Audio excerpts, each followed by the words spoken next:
गुरुर्विष्णु गुरुर्देवो महेश्वरः गुरुर्साक्षात् परब्रह्मः तस्मै श्री गुरुवे नमः। गुरुर्ब्रह्मा गुरुर्विष्णु गुरुर्देवो महेश्वरा गुरुर्साक्षात् परब्रह्म तस्मै श्री गुरुवे नमः।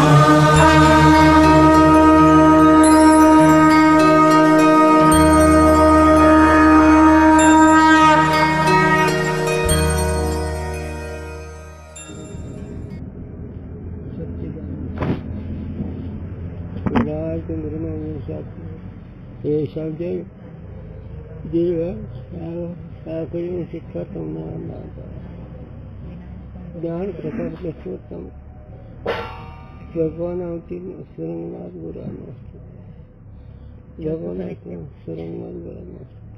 जो सुख नित्य प्रकाश विभु नाम रूपाधर मती न लखे जिही मती लखे सोमय शुद्ध अपार अब्दी अपार स्वरूप मम लहरी विष्णु महेश विधि रवि चंदा वरुण यम शक्ति धनेश गणेश जा कृपालु सर्वज्ञ पोह्य धारत मुनि ध्यान ताको होत उपाधि ते मोमे मिथ्या भान हे जिही जाने बिन जगत मनहु चैवरी साप नसे भुजग जग जिही लहे सोहम आपे आप बोध चाही जाको सुकृती भशत राम निष्काम सो मेरो हे आत्मा काकू करू प्रणाम।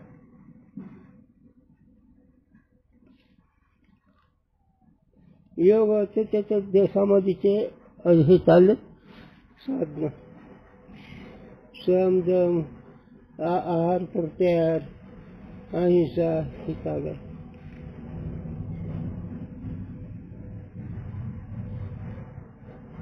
कोई ऐसे कहे है ज्ञानी के व्यवहार में और किसी कर्म का तो नियम नहीं है परंतु ज्ञानवान के निवृत्ती का नियम है। हो आता काही समजूत झाल्यानंतर समजूतीला पक्का आहे का समजूत म्हणजे कच्चेपण आहे का असंही करण्याचा विशेष असतो आणि कशाही प्रकारे समजूत जर बिनचूक झाली तर कशा प्रकारे कोणी जरी शास्त्राच्या दृष्टीने लोकव्यवहाराच्या दृष्टीने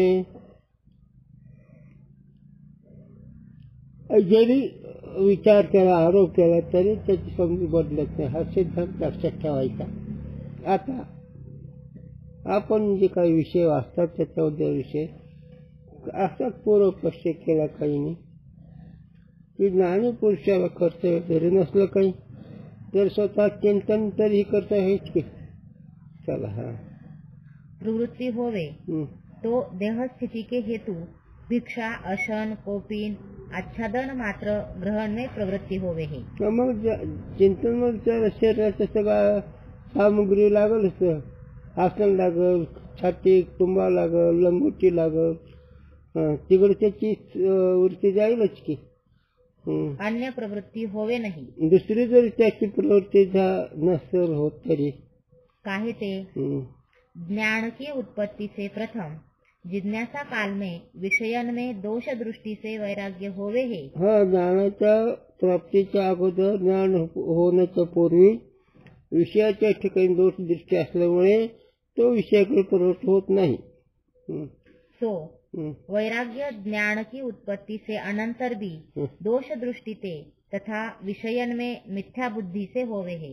आणि पुन्हा जरी झालं तरी विषयाच्या ठिकाणी दोष दृष्टीनं वाटतंय किंवा विषय मिथ्या आहे असं वाटतंय असं वाटेल त्याला। हा अपरोक्ष रूपते मिथ्या जाने पदार्थन में सत्य बुद्धि होवे नहीं। अपरोक्ष ज्याला ज्ञान झालं काय अपरोक्ष मिथ्या जगत अपरोक्ष एक स्वरूप अपरोक्ष आणि एक मिथ्या जगत अपरोक्ष ज्याला मिथ्या जगत अपरोक्ष झालं त्याला काही राहत नाही करता। हा दोष दृष्टी ते राग होवे नहीं आणि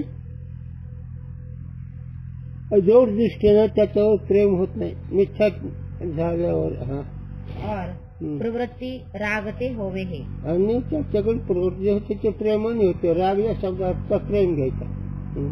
ज्ञानी के राग संभव नाही. ज्ञानी पुरुषावर राग नाही म्हणजे प्रेम नाही. याते का प्रेम नाही? एक तर मिथ्या आहे, एक तर सुखा पण आहे.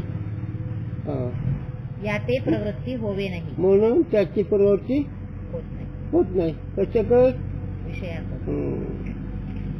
काय तुमचं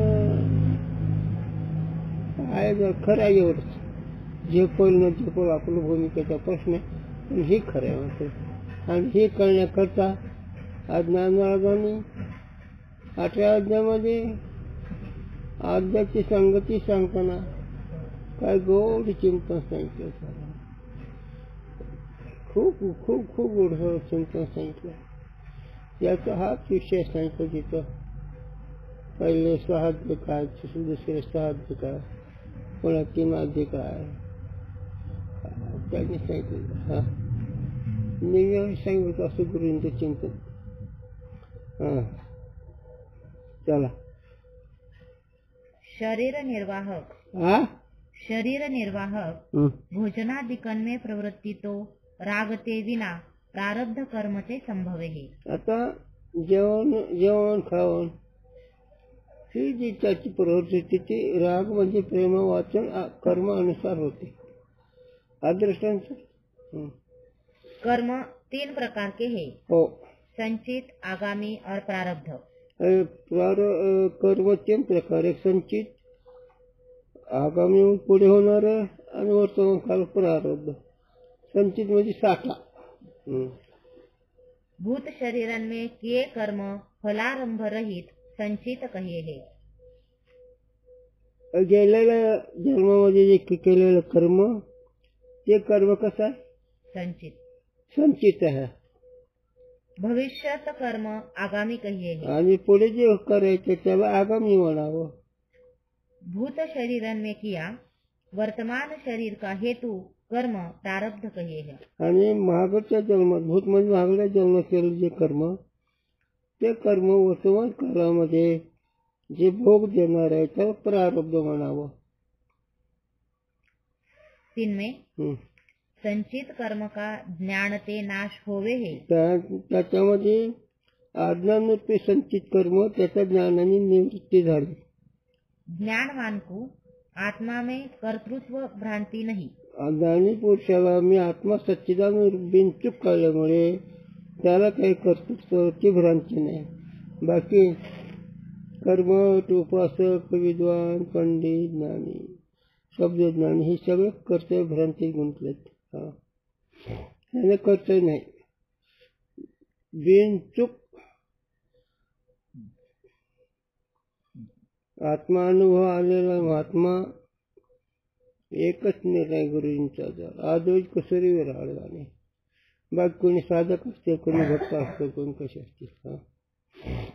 याते टाकू आगामी कर्म का संभव नहीं. आणि त्याला इच्छा नसल्यामुळे पुढचं कर्मच काही गरज नाही. और जिस प्रारब्ध कर्म ने ज्ञानी के शरीर का आरंभ किया है सोई प्रारब्ध कर्म शरीर स्थिति के हेतु भिक्षादिकन में प्रवृत्त करवावे है. तेच जे आरंभाच्या प्रारब्ध कर्माने जी सुरुवात केली ते त्याचं मग दीक्षा असेल, कुठं काय असेल, भिक्षा हो ना, ते भिक्षा असेल किंवा एखाद्या ग्रहशास्त्र त्याचा कर्मानुसार प्रारब्धाचा नियमच नाही. त्याचा आम्ही तेव्हा सांगितलं. भीष्माचार्य त्यागी, शुकाचार्य त्यागी, धर्मराजा गृहस्थाश्रमी, अर्जुन गृहस्थाश्रमी, भीम गृहस्थाश्रमी, पण ही सगळी ज्ञानी. आणि त्याच्यावर त्यांच्या आजोबा भीष्माचार्य, आणखीन जे कोणी असणारे ते ब्रह्मचारी, हनुमानजी ब्रह्मचारी, शुकाचार्य ब्रह्मचारी, कार्तिक स्वामी ब्रह्मचारी, हे सगळे ब्रह्मचारी. ते प्रारब्ध कर्म. पण ते तेवढ्या पुरतं वर्तमान काढत पण नाही. त्याला देह आहे तोपर्यंतच. प्रारब्ध कर्म का भोग विना नाश होवे नाही. आणि जे प्रारब्ध कर्म असते त्या प्रारब्ध कर्मामध्ये काही भोग आहे ते भोग असतात, त्याचा नाश होत नाही त्याला. और कहूँ ऐसा लिखा है, हा संचित आगामी कर्म की न्यायी हा ज्ञानी के प्रारब्ध कर्म भी रहे नहीं. हो, आता त्याचा हा उत्कृष्ट भूमिका आहे. आणि हेच मला हे सांगायचं होतं की कोणी असं म्हणजे की ज्ञानपुरुषाला संचित नाहीसे झाल्यामुळे, संचित कसे नाही होतो? ज्ञानाने. संचित म्हणजे काय? अज्ञान. अज्ञान हे ज्ञानाने निवृत्त झाल्यानंतर कर्ता सिद्ध होत नाही, भोक्ता सिद्ध होत नाही, आणि क्रियमान बी कर्ता नसल्यामुळे क्रियमान पुढे होणारे होत नाही, आणि वर्तमान काळाचे भोगता नाही. का? एक व्यापक चैतन्य होतो परत जर अनुभवामध्ये राहिलं. म्हणून एक प्रसंग आहे, संचित प्रारब्ध क्रियमान हे तो भक्ताशी नाही जात. हा पण उत्कृष्ट भूमिका, ती उत्कृष्ट. आणि त्याच्या काही नंबर 2 प्रारब्ध कर्मामध्ये तो पाहतो झालो मिथ्या दृष्टीने, असा बाकीच नाही. कर्म नाही त्याला. चला, काही विषय कळतो का नाही? चला, याते म्हणून भोजनाधिक प्रवृत्ती भी ज्ञानी को संभवे नहीं. काय लाज वाटते मनाला माझ्या. काय गुरुजींनी शिकवून द्यावी, काय गुरुजींनी अवस्थेत राहावं, काय गुरुजींची स्थिती.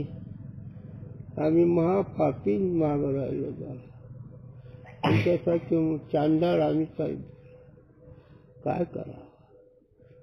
वाईट वाईट परिस्थिती वाईट. लहानपणी गुरुजींनी सांगावं, 5-6 महिन्याचे लेकराची आई मरुनी, गरीबाची बायको मरुनी, सावकाराचं घर जळून, आणि मग सुद्धा गुरु मरुनी. लहानपणी मुलाची आई मेलं त्याचा वनवास, सावकार घर जळलं तर 4 माणसाची जगाची जगत नाही, गरीबाची बायको मिळत तर त्याला कोणी देत नाही. तसं लहानपणी तसं मुमुक्षुचं जर गुरु त्याच्यासारखे दैन्य कोणाचीच नाही. एक तर त्याची भावना बसत नाही कुठं, आणि एक तर त्याला दुसरं चिंतन आवडत नाही. त्याच्यामुळे तो आपला उदास राहतो. जसे एखादी पट्टीवर तो माऊली आयुष्य संपलं मालकाची जशी उदास राहते, त्याला कुठे ठिकाण नसतो. त्याप्रमाणे खास साधू, खास गुरुचा भक्त, खास गुरुसेवक, खास गुरुनिष्ठ ती झाल्याशिवाय कळत नाही. शब्दांनी कळतो पण ती स्थिती प्राप्त झाल्याशिवाय काही उपयोग होत नाही. चला,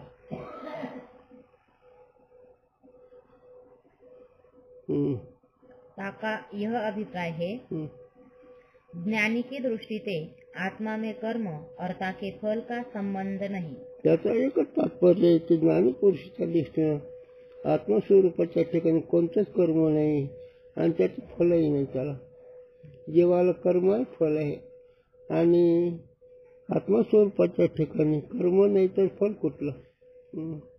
का नाही बरं आत्मस्वरूपाच्या ठिकाणी कर्म?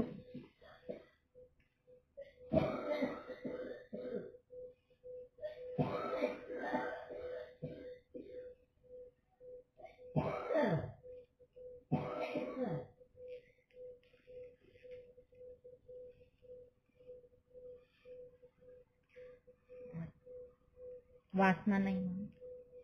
का वासना नाही?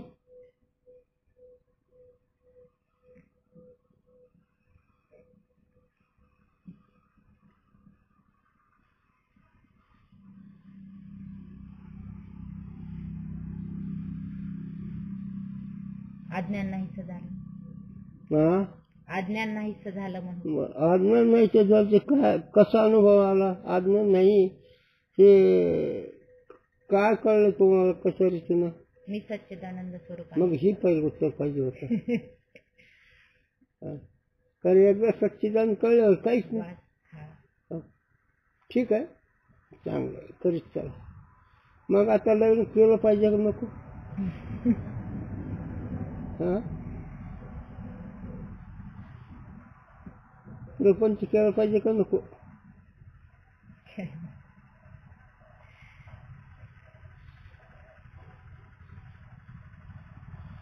त्याचे कळते तुमची भूमिका शब्दाने. तिथं परोक्ष का अपरोक्ष ही तर कळते. आता मुद्दाम विचारतो असं नाही, आपले गण सोडवतं. तुमची परिस्थितीला आमचं ढुंगण भरलेलं निघा ना, ती तुमचे का घ्यावं, पण एक आपली चर्चा म्हणून सोडवतं. करावं का नाही करावं मग?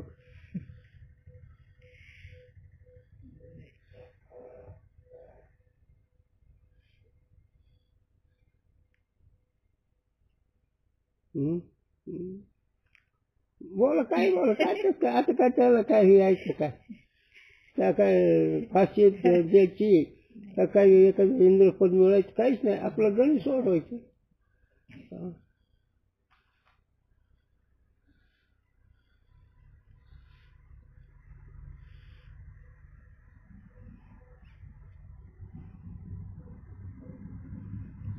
आता नका, उद्या द्या उठतं. आता द्या. आम्ही कधी ऐकायला तयार आहे.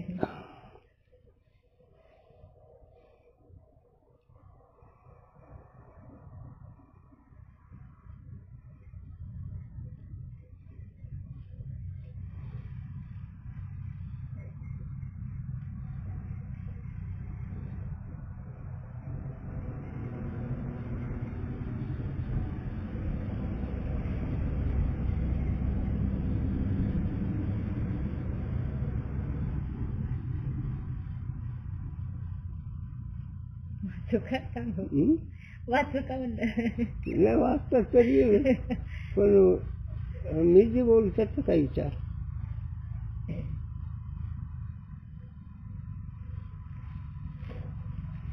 ज्याची समजूत पक्की झाली त्याला म्हणजे काही हो काही असलं तर वाट चालली केलं आणि नाही केलं. त्याला एक असं उत्तर आहे की मुख्य वृत्तीने स्वरूपात राहत असतो तो महात्मा, अमुख्य वृत्तीने व्यवहार पाहतो, असं त्याचं उत्तर आहे. का? मुख्य देह काम करून मन घेऊन द्या घरी, अशी त्याची स्थिती असते. आणि ते जे पाहतात अनुभवामध्ये अपरोक्ष वृत्तीने राहतात आणि अमुख्य वृत्ती नंबर दुसऱ्या वृत्तीनं त्याला दृष्टांत देत असे गुरुची. गड्यासारखा महात्मा असतो. गडी लवकर जिथं करतो पण त्याचा मोह नाही. तसं याच्या कर्मानुसार काय जर कर्मानुसार काय जे भोग याचे असतील अलिकुल किंवा प्रतिकूल, त्या भोगात तो राहत नाही.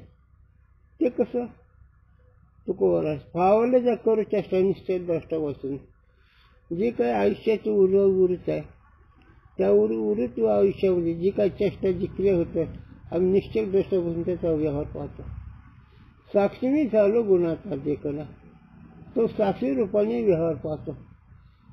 असं ते हे नाही करायचं, पण आपलं म्हणलं थोडं बघावं काय. कारण वृत्तीला हा विषय एक त्याच्याशिवाय गतीने आता हिशोबाचा नाही हा विषय, त्याच्यामुळे अडचण येतात. आणि हे जर याच्याशिवाय गतीच नाही न राहत असं ज्याला कळतं त्याचा हा विषय आणि त्याला लाभ होतो. आता हे आपलं काही संगतीनं काही पुण्याने ही चाललंय. अधिकार संपन्न असले ते चिंतनाच्या राहतात ना, पण काहीतरी पूर्व पुण्य म्हणून चालले. ते गुरुजी म्हणायचे हाणून मारून मुसलमान होण्याची इच्छा नाही पण मग व्हावं लागतं. तसं झालंय. खास असल्यावर शक्य आहे का? चला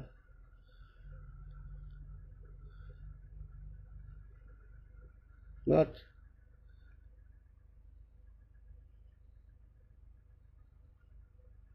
याते आत्मा में सर्व कर्म का निषेध अभिप्राय ते प्रारब्ध का निषेध किया है. म्हणून आत्मस्वरूपाच्या ठिकाणी खूप मोठा त्याचा सिद्धांत आहे. असं तात्पर्य सांगितलं की आत्मस्वरूपाच्या ठिकाणी देहादिक जगताचा संबंधच नाही. म्हणजे ज्ञानेश्वरीमध्ये विषय आला, आत्म्याचे देहाचा संबंध नाही आणि देहाचा आत्म्याचा संबंध नाही. आत्म्यामध्ये देह नाही, देहामध्ये आत्मा नाही. असं खूप चिंतन महत्वाचं आहे. जसं आकाशामध्ये चारी भूत नाहीत आणि चारी भूतामध्ये आकाश नाही. सूर्य सगळ्याचा प्रकाशात आहे, सूर्याच्या प्रकाशात कोण नाही आणि सूर्य कोणाच्या प्रकाशात नाही. असं त्याची दृष्टी असते. तसं देहादिक जगत, स्थूल देह आणि सूक्ष्म देह याचा व्यवहार होतो त्याला जाणतो. पण त्यात आहे कसा, जाणणारा वेगळा असतो आणि त्याला देह नाही. मग देह नाही ते कशाच राहील. साक्षीच्या दृष्टीने देहच नाही, ते कोण कसं राहतं. म्हणून आत्मा या दृष्टीनं त्याला कर्तव्य नाही कुठे त्याचा अर्थ. मग कर्तव्य काय नाही, त्याला पाठीमाग अभ्यास नाही.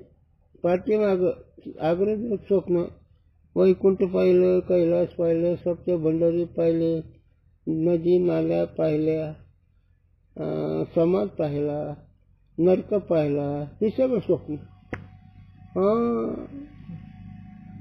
मजा आहे. वांजी नव्हती लेकरून काय करे भरतारे. चला.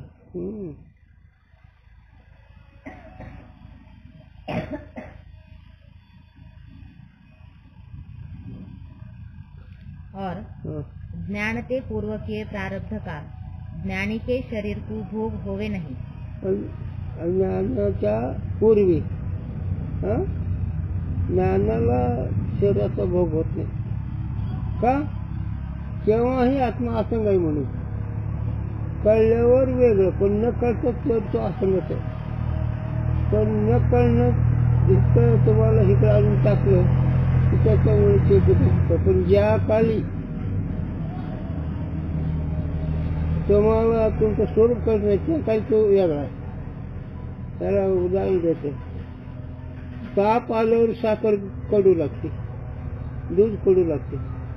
पण ताप आल्यावर कडू लागलं तर ते गोडच आहे का, पहिलंच गोड आहे. आता ह्याच्या तापामुळे दूध कडू लागतं, गोड कडू लागतं. पण तापीच्या आधी ते गोडच आहे. ताप गेलं गोड लागतं, त्याला अनुभवलं जातं. तसं अज्ञान नव्हता, ताप असल्यामुळे आसंगाही कळत नाही. हो, असंगही कळत नाही, असंग असतो. आणि आनंद असं एवढंच कळतं आहे, तेच कळतं. म्हणून ही तर लिहिती मावली.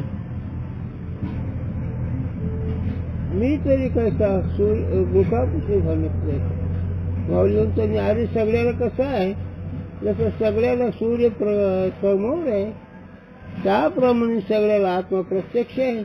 पण ज्ञान येईल नसतील, समजूत चुकीची असल्यामुळे दुःख भोगावं लागलं.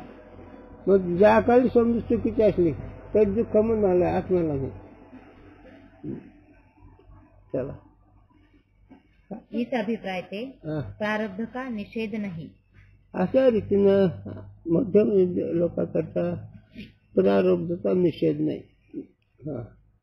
काय ते कारण प्रारब्ध कळल्याच्याही आधी तो असंगत आहे.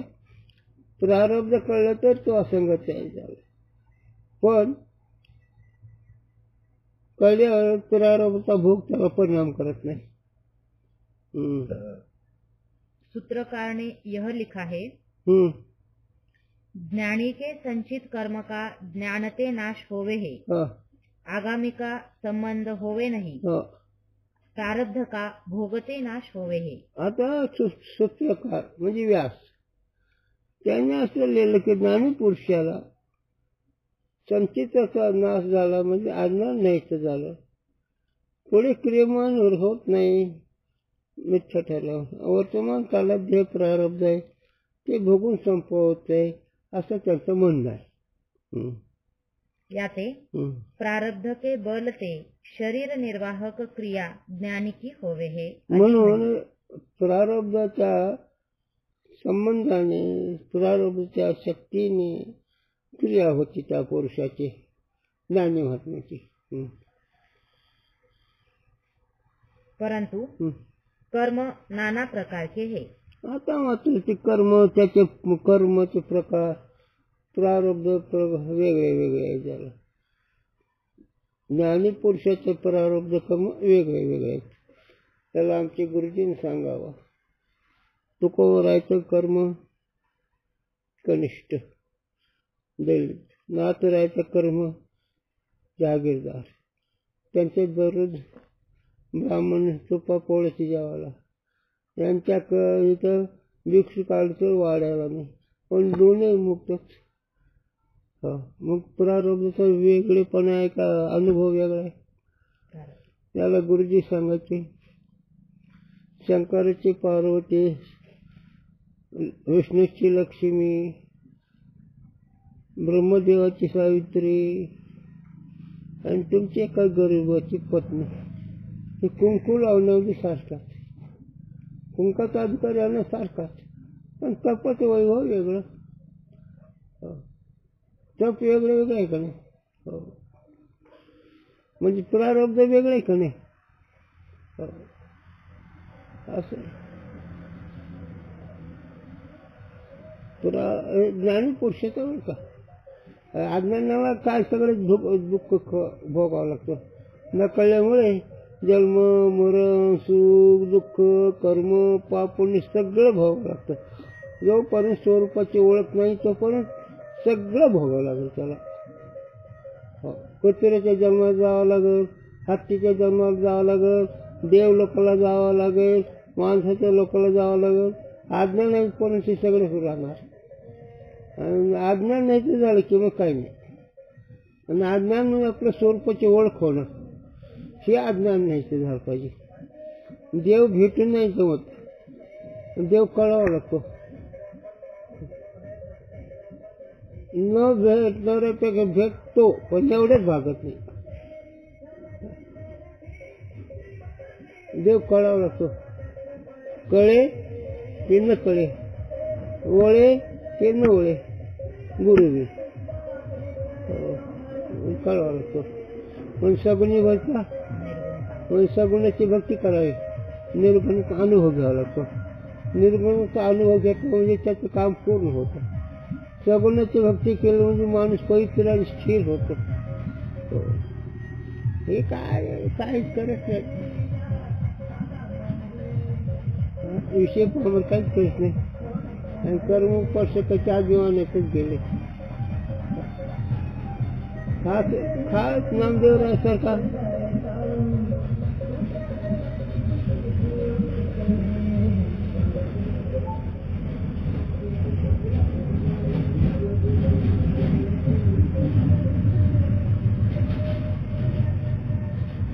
नामदेवराय सरकारचा भक्त त्याला कुठे काय कोणाचं चांगलं वाईट बघायला.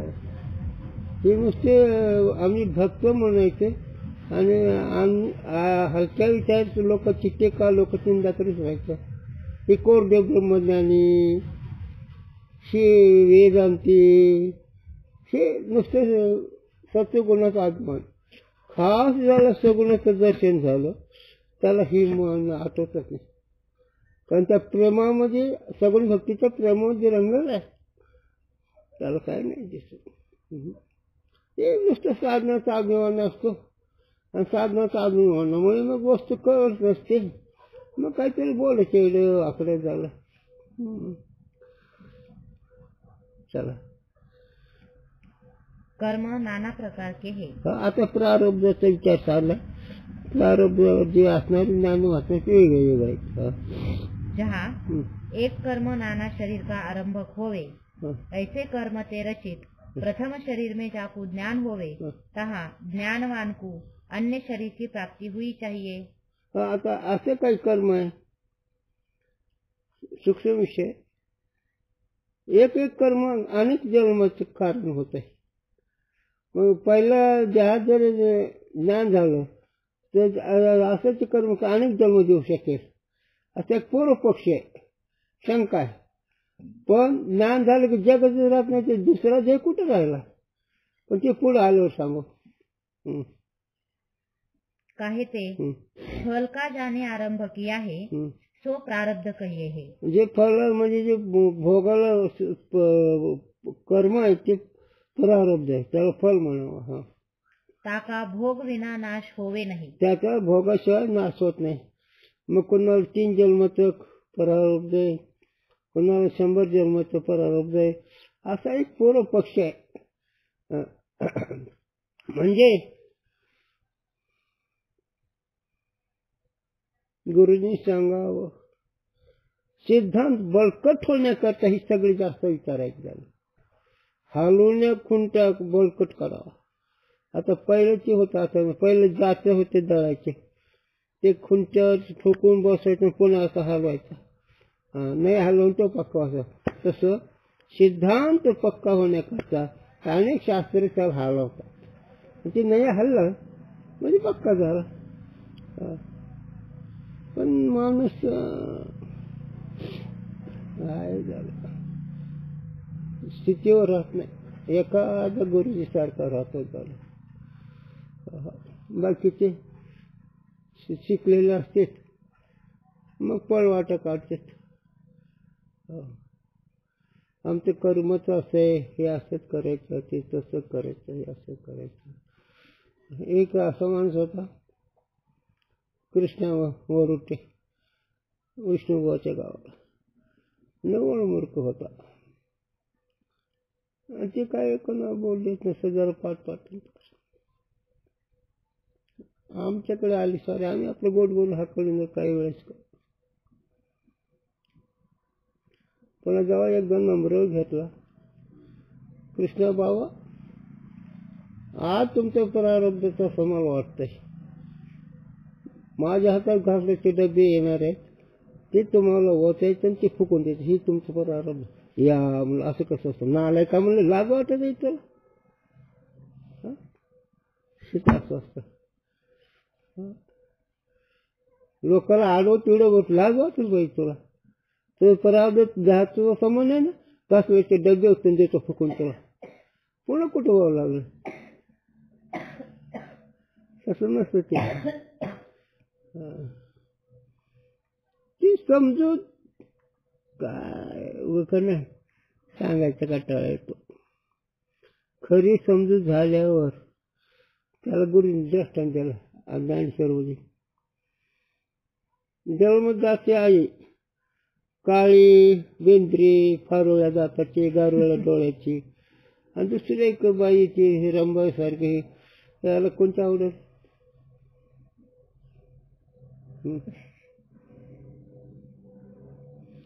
फारोळ्या दाताचे, गारोळ्या डोळ्याचे, जीव चवनाचे, डांबर छाप, अशी जन्मदाची आई आहे.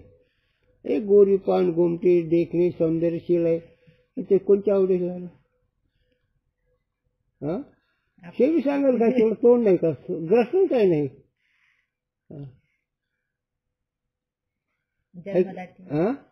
जन्मदाती आहे ना, ते कसले असेल तरी. तसं ते सिद्धांत सांग, मी सिद्धांत तसं परमार्थ विषय पामराला बरोबर वाटत नाही. हा हिच आहे ते, काय ते विचार सागर, काय ते प्रभाकर, काय माया, काय ब्रह्मन, काय कुटस्थन, काय साक्षी, ही बोंब आहे त्याच्यात. पण ह्याच्याशिवाय भागत नाही अक्कल नाही त्या लोकाला. हा, गुरुजींनी इथं सांगा आम्हाला, दिसायला नाही का असायला नाही, शोभा नाही का नाही, ते असल आहे, ती नक्कल आहे. ती काय काय ते चमकत माळ, काय ते लावशुकर, काय काय काय, पण ते 2 दिवसाच आहे. पण अखंड बोधामध्ये रमलेले ते फारोळ्या जाते तो मुलगा, कळतं काही. किती गुरुजी सोपावून ठेवा. परमार्थ खरा परमार्थ विषय पामाला सोबत नाही. असं आहे. खरी पतीवर तर शोभत नाही, पण तिच्याशिवाय जग जगत नाही. हो असं आहे. ही गोरी गुमते आणि हातात खापर देते मालकाच्या, आणि हे असे ती गादीवर बसवते. तर परमार्थ गादीवर बसवून खरं सुखात पोहोचतो आणि ना सुख देत आहे, आणि पण ते नरकाला घालतोय. हो पण कळते कोणाला? हे महाराजाची बोंबल का? प्रपंचिक आमच्याला मोजतात. प्रपंचिक हे मिळेल उंदर, त्याला बोलत ना आम्ही, त्याला काय बोलायचं? हे जे असणारे महाराज लोक त्यांची अशी बोंब आहे. महाराजांनी हाताने दाढी करायची म्हणजे संपला विषय. गुरुजी आमचे, आबा आमचे हातामध्ये वारक करून करायचे, सगळे कपडे धुतल्याशिवाय आंघोळी केल्याशिवाय घरात जात नव्हते. आता देव घरच महाराज हातांचे करायला लागले. सांग कसं करायचं? ही अशी बोंब आहे. आणि पण ते नाही प्रसंगाने काय करायचं, प्रसंग असलं तर. मग आमची गुरु लई बोलायचं, पुंडली जेठून काय उपयोग नाही, आपलं बरं आहे का? कृपाच होण्याकरता नाही कोणी. ते काल गेला, ते साधून गेले, सगळे गेले. आता हे उगच रडत राऊत घोड्यावर.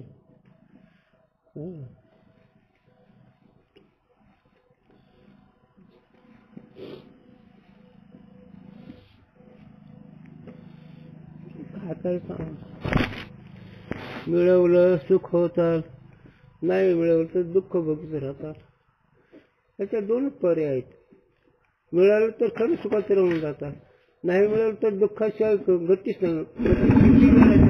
किती दुःख बघत राहा.